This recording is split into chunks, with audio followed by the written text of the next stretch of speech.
This is the second episode of the new series on the channel, Nick Walker Screw Jobs Revisited, and today we're going back to the 2022 Mr. Olympia, where Nick got his best Olympia placing to date, finishing third on the podium behind Hadi, Choopan and Derek Lunsford.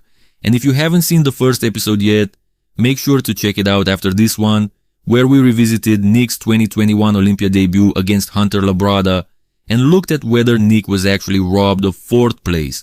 Back to 2022, this was the year when the reigning two-time Mr. Olympia, Big Ronnie, dropped all the way down to 5th place, and also the year when Hadi Choopan finally got his deserved Olympia win. At the same time, this was Derek Lunsford's first ever show in the Open. He was the reigning 212 division champion, and after impressing at the Pittsburgh Pro guest posing earlier that year, he received a special invitation to compete in the Open. Now, Derek looked excellent considering all of that, but in my opinion, he was in no way, shape or form worthy of battling for the title. He still didn't look like a complete open bodybuilder, lacking size in some critical body parts as well as upper body muscle definition, something I believe he's still lacking today. He outplaced Nick Walker because everyone was in love with his small waist and vacuum, which were indeed impressive.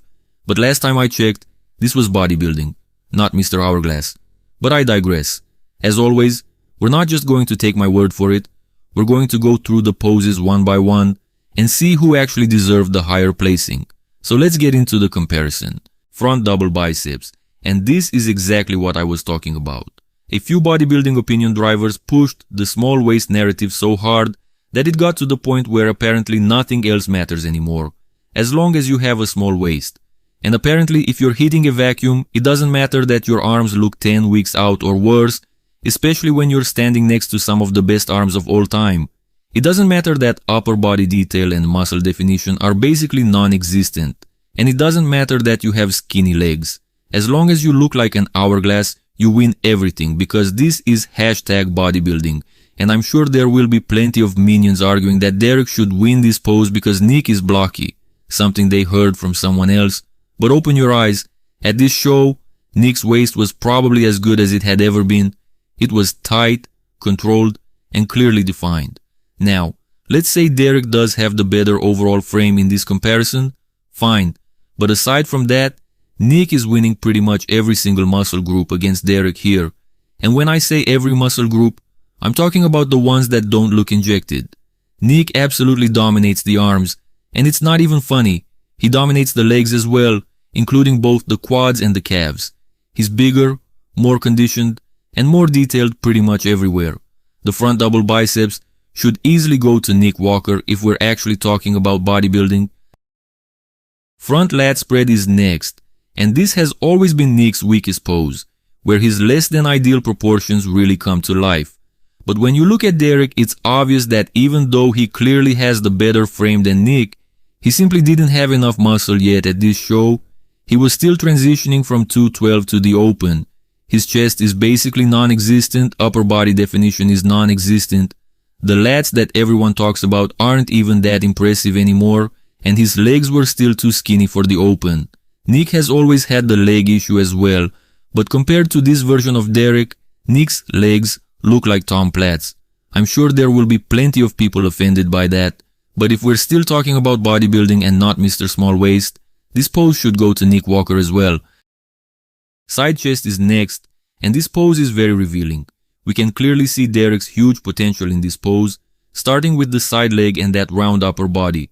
But besides lacking the muscle definition and separation upstairs, something we know he's genetically lacking, back in 2022 he simply didn't have the size yet. When you compare him to Nick, you can clearly see the difference between a competitor transitioning from 212 to the Open and an open mass monster.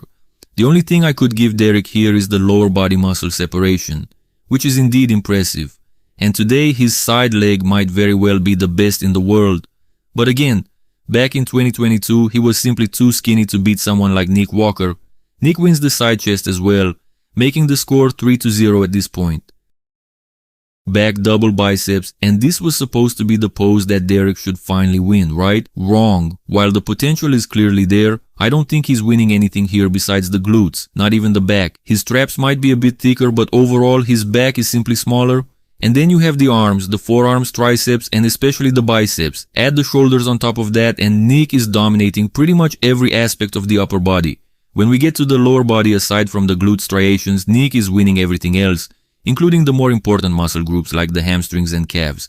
Conditioning-wise, they look pretty similar from the back, but Nick has the advantage in overall mass and completeness. Nick dominates the back double biceps as well, making the score 4-0 in his favor.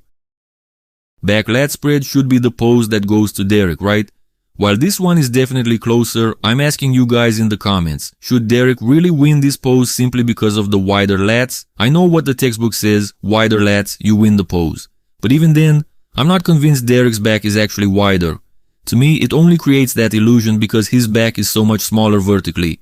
If you actually measured their lat spread, I'm not convinced Derek would even win.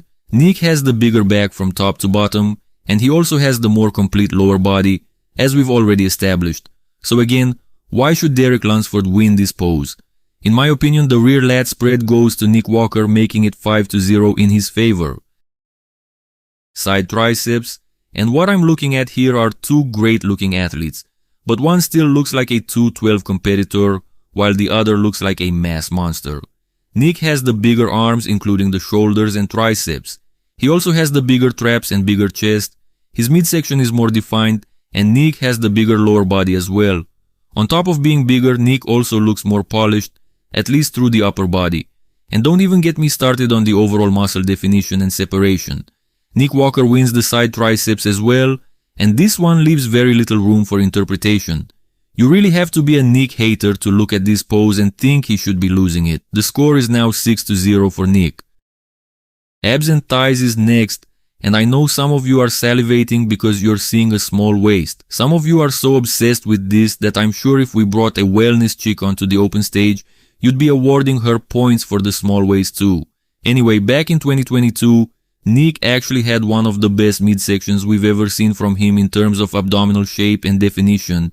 And even though I think his midsection may have looked better at this show than ever before, for whatever reason the actual abs and thighs pose wasn't all that impressive to me. At the same time, I think Derek's abs were actually a bit underrated in 2022.